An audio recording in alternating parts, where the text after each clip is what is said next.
過ぎた季節が嘘だとしても重ねたぬくもりは嘘じゃない君が残した背中の傷跡は今もずっと甘くてだからずっと痛くて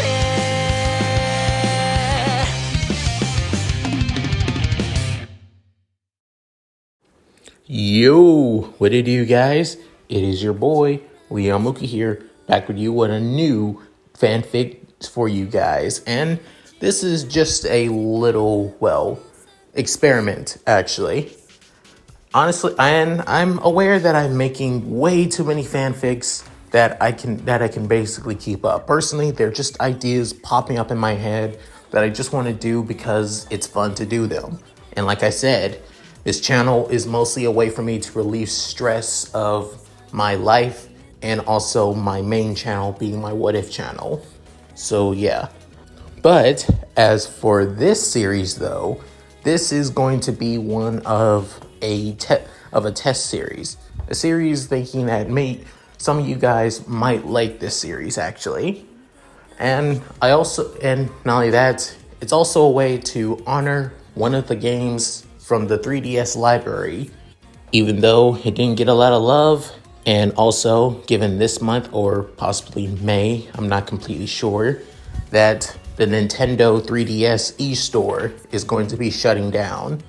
So, to show some love for at least one of my personal favorite games for the 3DS, I decided to make this series. And I hope you all enjoy it, to be fair. This is the Dragon Hunters versus the World, a 7th Dragon 3 code VFD and a Highschool DxD crossover. The reason I thought of this idea is because when replaying 7th Dragon, I got into my head that Highschool DxD focuses a lot on the most powerful beings in this world in their world is dragons. I mean, the very show revolves around that of Great Red, after all, the dragon among dragons, and also Office, the dragon god of infinity as well. And let's also bring the whole damn rivalry between Issei and Vali, with them being the red dragon and white dragon emperors, with all the stupid plots with the devils, fallen angels, heroes, and gods basically just sprinkle in between there because, again, it's all about the dragons. Hell, they even brought up the fact that even the weakest of dragons are basically that of high class. Yeah, that says a lot on how OP fucking dragons are in Highschool DxD. But so, I decided, what would happen if an entire team composed of people who are trained, raised, and born to fight against and kill dragons? The very things that are considered to be even beyond gods in Highschool DxD. So yeah, let's see how that goes. This is a prologue chapter where I'm going to be introducing our main cast of characters. So yeah, let's hope you guys like this. Also in the beginning of this video, if I'm going to have that of a goal. If this video can get up to at least that of 500 viewers and that of 50 likes in basically the next 2 weeks or so, then I'll probably continue the series. Actually, after all, like I said, this is just a test project. So yeah, and not just that, the next two chapters as well. If they can reach the same goal as this chapter, then I'll still continue it. So with all that said, let's get into this, shall we, guys? Chapter 0, Slayers from Another Universe. Currently right now, a man wearing that of a grayish green kimono. With that, as he has that of a handsome middle-aged face, even though he seems pretty mature for his age, he seems pretty young as well, as he has As for his hair, it's quite unique, as it has that of blonde hair in the front and black hair in the back, as he's currently sitting in one of his newly bought condo apartment in a small city town by the name of Kuo Town, a town in Japan where it holds one of the most prestigious schools in Japan, known as Kuo Academy. The reason he, came to this town is because this town was known to have quite a bit of a draw in the supernatural world, even though it's on that of Shinto grounds, basically Japan, where the whole country and even the pantheon itself became neutral in the affairs of the supernatural. They were still able to rent many of their towns and cities out to other supernatural races and factions as well. Currently, Kuo is under the jurisdiction and territory of the Devil faction of one family, that being the Grummery family. However, it's also co-owned by that of the Citri family as well, as its two heirs, Rias Grummery and Sona Citri, go to Kuo Academy to live a normal life in the human world. As for the man that's here, the reason he's bringing us up inside of his internal thoughts is because this man is Azazel, the leader of the Fallen Angel faction, otherwise known as the Gogori. The reason he came to Kuo is because Kuo wasn't just the influx of where supernatural meets together. It was also a place where many sacred gear users, aware and unaware of their powers, live as well. He was throughout his years, ever since the day that he fell, he was fascinated. There were two things in his life that he was fascinated with. The first being his passion, that of admiring the female body, of course. And second, sacred gears, God's artifacts, the very things that his former father, the God of the Bible, once created. He also disposed many of these sacred gears onto only humanity. He wondered why God would give such powerful artifacts to such a weak race.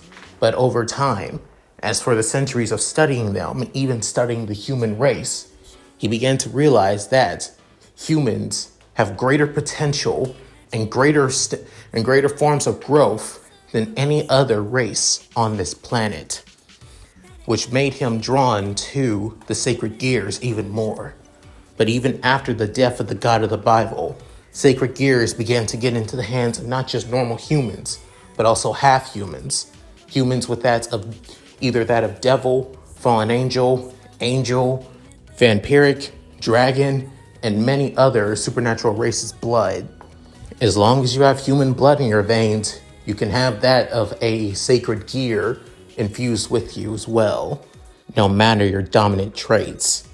Due to this, Azazel decided to gather as many sacred gear users to the Gogori, either for their protection, to help them develop their sacred gears, or possibly eliminate them if they become a threat to the supernatural as a whole. However, that last option is always the latter, to be fair, because it's always rare to see it ever happening. So, Azazel decided to come to Kuo, hoping to find many sacred gear users and recruit them into Gogori. However, realizing that if he ever shows up on Devil territory, him, the current leader of the Fallen Angels, it could cause quite a diplomatic incident, especially given that both Rias and Sona are the sisters of the leaders of the Devil faction, Seraphal Leviathan being Sona's sister, and Serzech's Lucifer being Rias' older brother. With that, it would cause quite a bit of trouble. But even so, Kuo has always been a quiet town for him to enjoy his little bit of a hobbies after all. But so how can he not enjoy this place? However, he didn't expect on his visit back to Kuo that a wormhole basically would open up above him, believing that it was going to be an enemy attack from devils or any other supernatural creature. But instead, it ended up 9 people ended up falling out of a portal, with each and every one of them completely and utterly different from your normal human. Hell, I believe that even 2 of them weren't even human at all. However, the power that they were radiating was basically astronomical. If I didn't send them to my, apartment sooner or later, which has that of magic dampening wards across them, who knows on what if those 2 devil heiresses would have done. With they possibly would have tried to reincarnate them or even tried to kill them. Good thing I brought them here, but even so, with then Azazel basically pinching the bridge of his nose, as currently his 9 guests now awaken, and many of them are quite pissed as their weapons are basically pointed right at him. And it all personally, as the governor of the fallen angels, he wouldn't be so worried. However, all the weapons combined are basically radiating dragon slaying magic energy. Not only that, a few of them are also radiating energy of what you would see from gods as well. Some even from from gods he's fought against in the Great War, and some he's still pretty close with to this day, which is kind of terrifying to think about it. With then soon looking around, as many of them are quite a unique form of age range, to be honest, with a few of them looking like they're in their mid-teens to their mid to late teens, some looking like they're in their early 20s, and one old man that actually looks like he's about that of his mid to late 40s, possibly early 50s if need be, as a guess. With then soon Azazel could up and say, "Come on now, can you all put away those weapons?" With then soon one of them being a girl with that of long brunette hair, as she has that of a school uniform that almost looks, however, it looks reinforced with that of military attire as well. As she points that of a specialized gun that he's never seen before. With then saying, "My apologies, but we've never seen you before, but I have to say, you're not human. We can tell." With then soon Azazel's eyes wide and saying, "Wow, you can already tell that?" With then soon another girl, as she looks like that of a 13 to 14, possibly 15-year-old, as she has that of spiky pigtails with the color being that of a lightish blue, and wearing that of a dark orange dress with pale white skin, as she basically has that of a freaking spike mace in her hand. However, she seems like she's about to prepare that of a magic spell. However, he's more terrified of the spike mace that almost looks like that of a magic staff, to be fair, as it almost feels like it's what the same kind of magical signature what you would see in the dimensional gap, the same place where Office, the Ouroboros dragon, or the dragon god of infinity, would normally be. As she soon speaks up with her saying, "Please, don't take it too seriously. We were originally, me and my comrades here, we're fighting against the very fight of our lives, the very fight that would basically end our entire human race and species. So, and even that of time and space as a whole. So, we're a little bit on edge, wondering on some kind of unholy abomination such as yourself is here."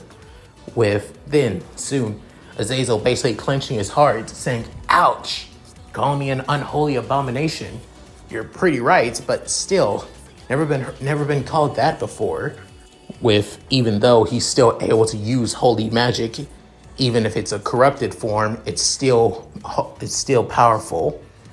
With then soon a young man who doesn't look like any older than 16 or 17 years old, with that of tan black skin, pointy ears that almost look like that of a short elf, snow white hair, and lavender, and basically bright pink eyes, wearing that of a simple blue t-shirt with armor guards around his arms and legs as well, with coattails flowing down the t-shirt actually, with him soon bringing up his arm, saying, "Guys, I think we can stop here. We can already tell he's not a threat." With then soon a young man looking like in his mid-20s, with that of spiky purple hair and that of a beard, and that of a short beard as well, wearing that of a butler's uniform, while also wielding a sword that almost radiates power, which you would see in that of the Shinto god of destruction, Takamikazuchi, is pointing at Azazel, saying, do you truly mean that, Master Leo?" With then the boy known as Leo can up and say, "Yes, he's not a threat. And I think we shouldn't be, pointing our weapons at the person that seemed like he saved our lives. After all, if I recall, we should all be dead, especially me, to be honest." With then soon a woman with that of a quite busty and curvaceous body type, with that of long blonde hair, blue eyes, and as her hair covers her right eye, and also wearing that of a bright yellow jumpsuit that actually shows quite a bit of her cleavage, with also wearing that of her jumpsuit being that of quite of a short skirt that only goes up to her mid thighs, basically holds the boy known as Leo close to her, saying, "Aw, don't speak like that, Leo. If anything, this is a blessing, a true blessing in disguise, showing that you were always destined to be with all of us." With then soon the girl with that of, wearing that of a pretty revealing armor set, with wearing, as it has that of a purple design, as her chest is also quite as sizable, and not as size as the girl that seems quite a bit of that seems American actually, as her hair basically mixes with her ears that seem like a mixture of cat and fox. What also stands out the most is her sharp teeth that almost looks like that looks like fangs actually, with her soon clinging onto Leon as well, saying, "Hey, don't hog Leo all to yourself, Lily." And saying, "Aw, there's enough, don't worry, Yuna. There's all around to go around." With then she actually smiling as it's quite menacing, but still somewhat comforting at the same time. With then soon Azazel saying, "Damn, kid's got game." And with soon Azazel clearing his throat, saying, "I'm guessing you're the leader, right?" With then soon Leon getting out of the girl's hug, with then saying, "Yes, my name is Leonardo Nakashita. Originally, I believe me and my older brother were that of half Japanese and half, American actually. But deep down, I knew I wasn't, because, in fact, I am half Atlantean. Me and my brother are." With then soon Azazel could up and say, "Wait, you're Atlantean? Well, damn. I never think I would ever actually see any more Atlanteans after all those years ago, once Atlantis was actually sunk to the bottom of the ocean. But you're pretty different from the Atlanteans I know. The Atlanteans I know were more, how do I say it? Godlike, actually. In fact, they were more of a mixture of demigods and magi, to be fair. But you seem more of an elf, to be honest. And the girl over there," with then saying, "That's Yuna. she's also an Atlantean, just like me, but she's a pure-blood Atlantean, where I'm half human and half Atlantean. With then saying, seriously, the girl seems more like a mixture of seems like a yokai, to be fair, without the sure, no tails and all, but still, like a mixture of a Kitsune and a Nekomata as well. With then soon Yumi seeing the looks that Azazel is giving her and, well, Lily, with then soon pulling out her blades, which actually somewhat terrifies them, to be fair, as the blades almost radiate quite a bit of flames, a pure flames that almost feels like that of the goddess Amaterasu, with then soon saying, keep looking at me like that and you're going to be wishing I cut you to shreds. Got it? With then soon saying, oh, Crystal. With then soon everyone else putting away their weapons. Within soon Leon looking back at Yuna. Within soon she doing it too, huffing at least a little bit before going to Leon's side and, well, wrapping herself around his right arm. With then soon Lily doing the same thing. With then Azazel saying, well, I know you, but I don't know the rest of you except the two lovely ladies here. With then soon Lily giving out a smile, but it's menacing, and Yuna basically giving out a dirty glare and a growl at the same time. With then soon Leon looking at the others saying, guys, with soon the girl with the guns couldn't help but sigh, saying, you're the boss, Leo. After saying that, she soon swipes her arm, as then it almost looks like that of a digital holographic screen appears right in front of her. Within Azazel saying, whoa, is that magic? Saying, hardly. Magic is normally complicated, but science and technology, on the other hand, it is quite, well, easy to understand for myself. As with soon pushing one of the holographic screens in front of Azazel, as he tries to touch it, however goes through it, saying, the holograms only work for me, given that it's parts of my nervous system and connection and mind interface. So you're just basically facing your hand through that of a hologram. It's not fully hard light after all. With then soon Azazel come up and say, impressive. I knew him currently our technology here is not that even that advanced. With then soon, the girl, she kind of would say, figures. But as for my introduction, that says it all. With soon looking at the hologram, showing a full life-size scale, digital scale of the girl, even showing off a few images of her typing on a computer, holographic computer, and also wielding her guns at the same time. Saying, as it says, Sakoi Nijima, or she goes by Saki for short. Basically, a prodigy genius, IQ on the same level of 250 and 252.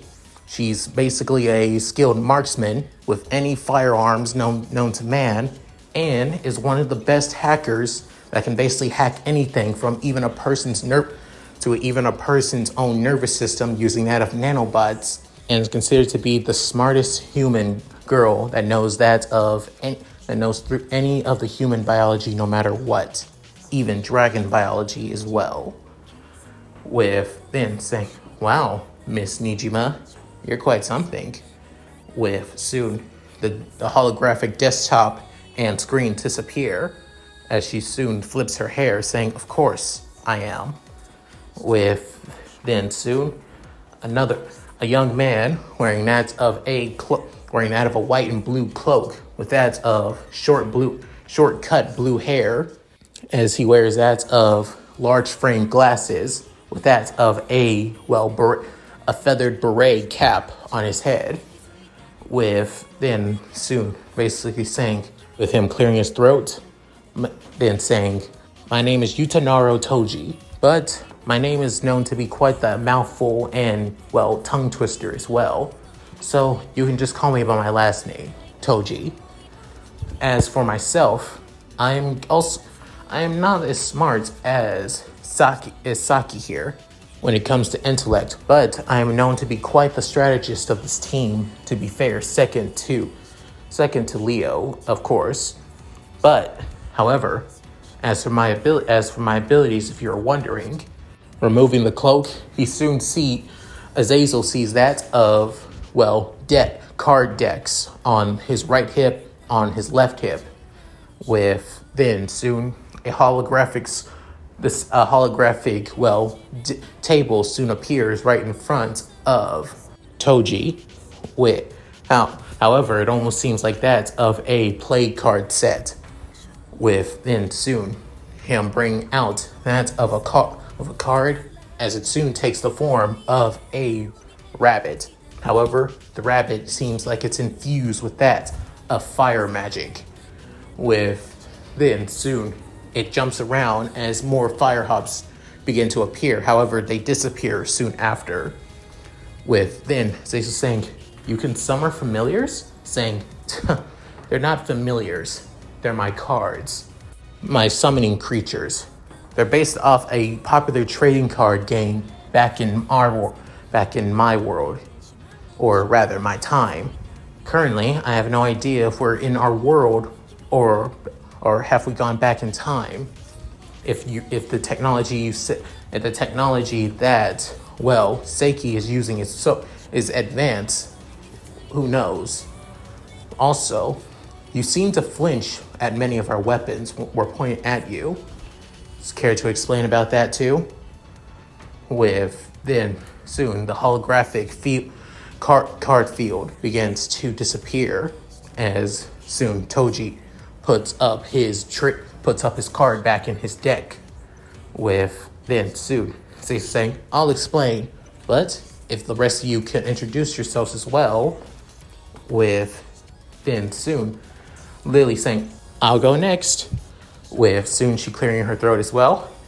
Doing so actually made her breast bounce a little bit, with saying, "My name is Lily Nelson. I'm 20 years old. I used to be a college student, actually, and I'm a god hand." With then soon, as I was saying, "God hand?" With then Lily, without in a blink of an eye, basically tries to punch Azazel right in the face. However, Azazel catches the punch. However, doing so, it causes a huge shockwave that blows away almost all of his collectibles in his condo apartment.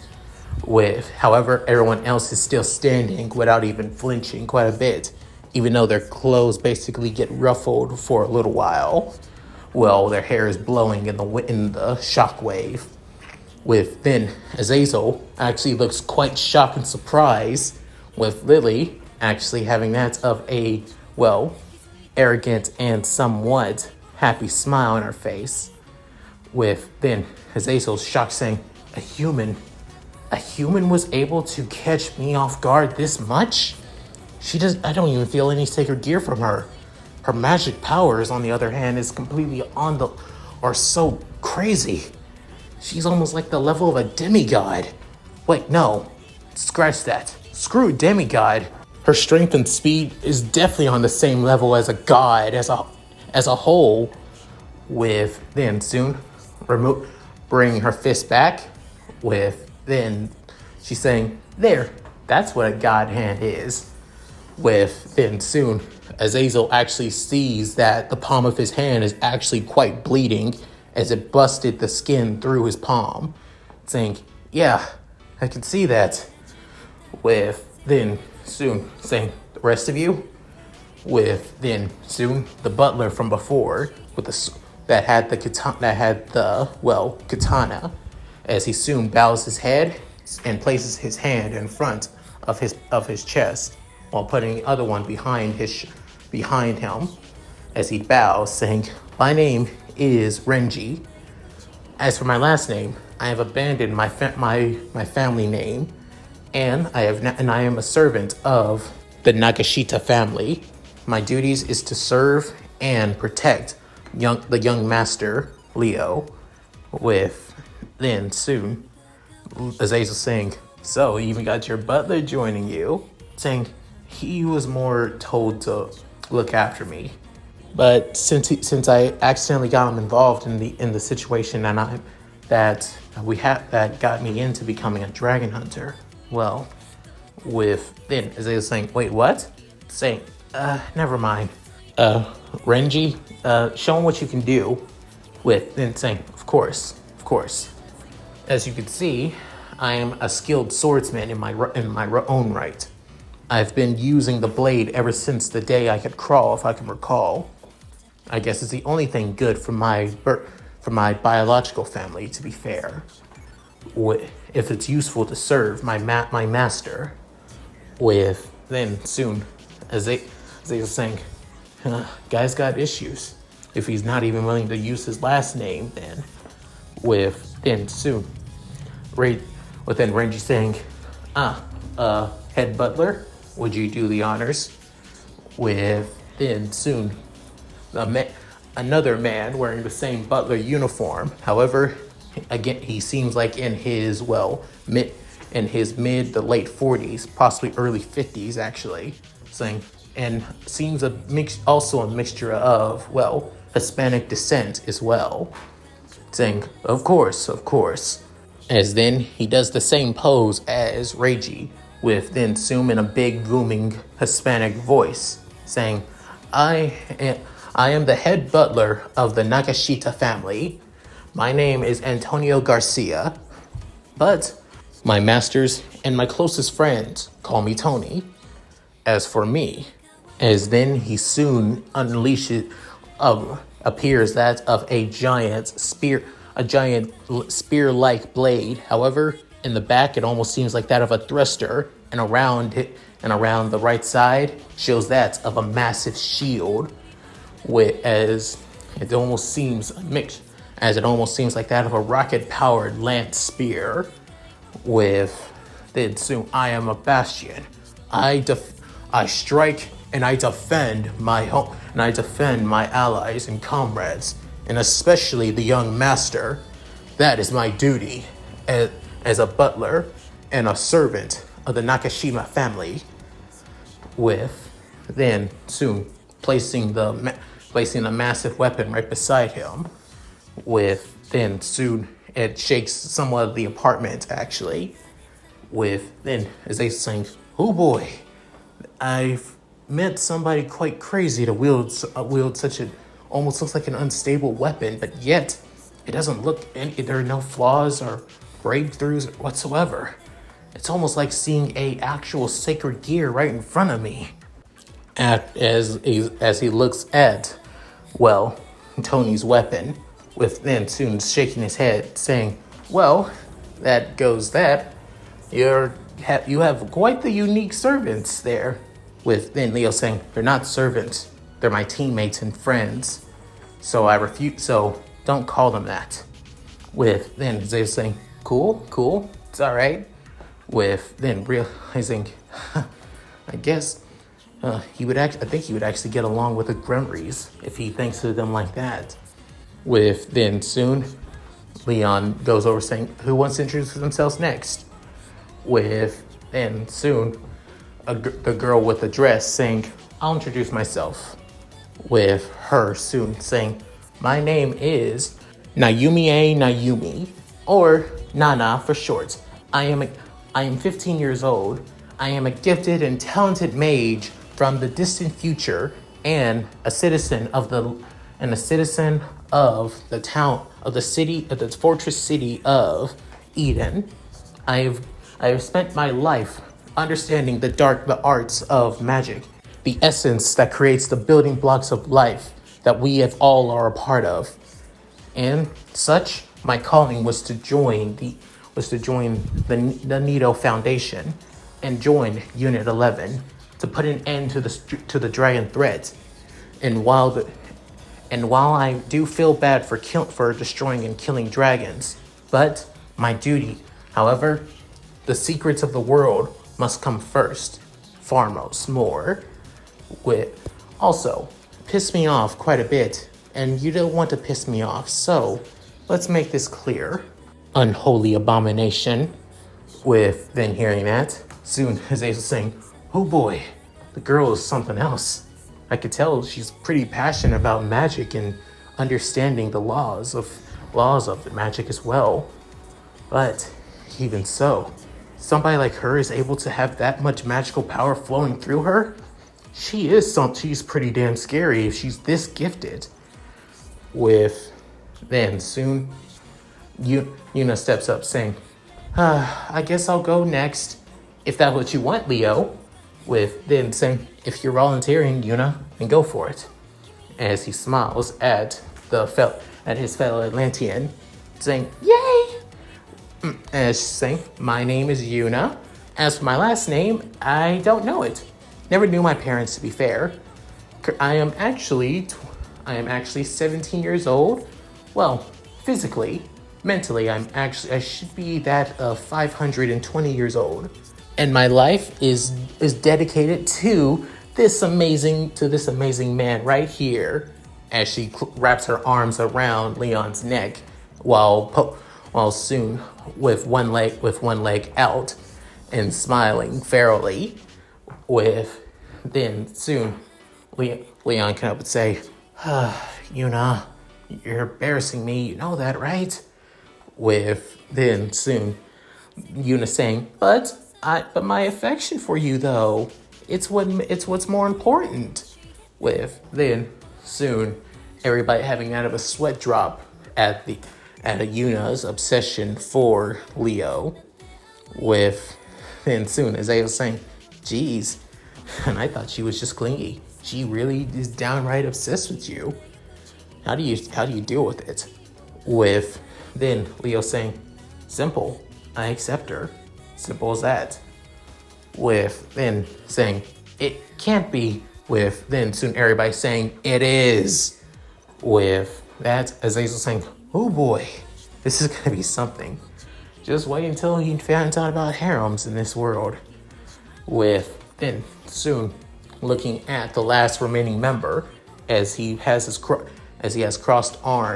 crossing his arms, his entire uniform is completely and utterly purple, as he has that of a moss green short spiky hair, as he wears that of a medical mask over his mouth. With then soon as he glares towards Azazel. With then soon Azazel saying, he's the last one. So who is he? Within the man was about to say something. With then soon Leo saying, if he doesn't want to introduce himself, he doesn't have to. That's just the kind of person he is. He does things when he wants to. With then hearing this, soon the guy basically couldn't help but close his eyes and scoff, saying, always doing this, Leo. I'll introduce myself, but I won't explain what my power is, after all. In my profession, in my abilities as well. As he gets off the wall and then uncrosses his arms, saying, my name is Takashi Midukata. I'm 21 years old. And the only reason I'm on this team is because I was close with Leo's older brother. So I made a promise to look after him and help him in his journey. Simple as that. As for my abilities, if you want to know who they are, I need to trust you more. Currently, I don't trust a damn thing about you. You reek of unholiness, to be fair. Just as Nana says. With then soon Azazel saying, ouch, even the emo dude. With then Takashi couldn't help but scoff. With then Leo saying, thanks, Tatsu. With then Takashi saying, whatever. With then Leo saying, we have introduced ourselves. But as for our team name, we're known as Unit 11, a team that specializes in dealing with dangerous creatures, and also our main specialty, killing and slaying dragons. With then soon, Azazel saying, I'm sorry.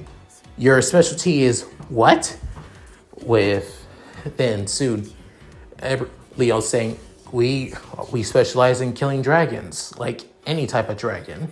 Even dragons that are able to destroy entire countries and even the world as well. With then Azazel saying, oh my god, these guys, no wonder these guys are terrifying. They can kill dragons. This kid says that he can kill dragons nonchalantly without even breaking a sweat. And yet, this is insane. With then soon, Azazel basically places his hand on his face, saying, you know what? I think I'm going to like this.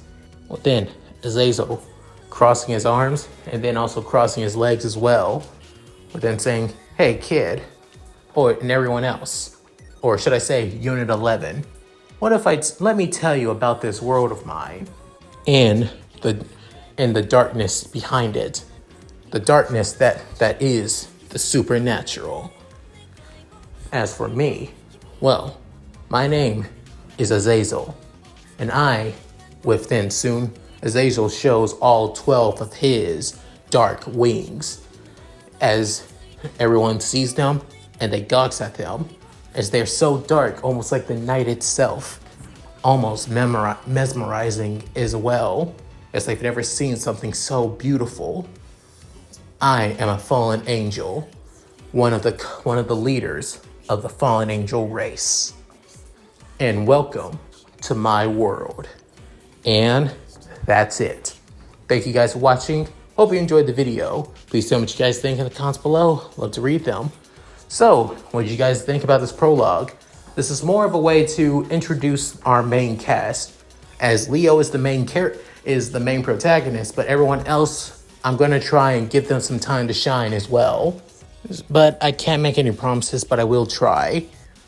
As for this chapter, it was mostly a way to introduce you to Unit 11, our dragon hunters, or dragon slayers, as I should say, as they are a quite unique bunch, to be fair, as in the games, they don't really have much of a personality outside of the person that you choose as as the team leader for the missions, after all, in the story mode, as it being the character that you create from the very beginning. And you can date party members on the team as well, but there's not really a lot of, depth into the romancing, unless it's with any of the main characters of the cast that you interact with in the story, during the story. So I basically made them more interesting and gave them unique backstories for who they are. And you'll get to see more of those backstories as this story continues, as they interact with the cast of Highschool DxD. So yeah, at any rate, if you guys and like I said before, if this video can get up to that of 500 viewers and that's of 50 likes, I'll basically continue this series on with chapter 1. And the same thing goes on with chapter 2 and 3 as well. So, with all that said, this is Yamuki signing out. Later, guys, and I hope you all take care.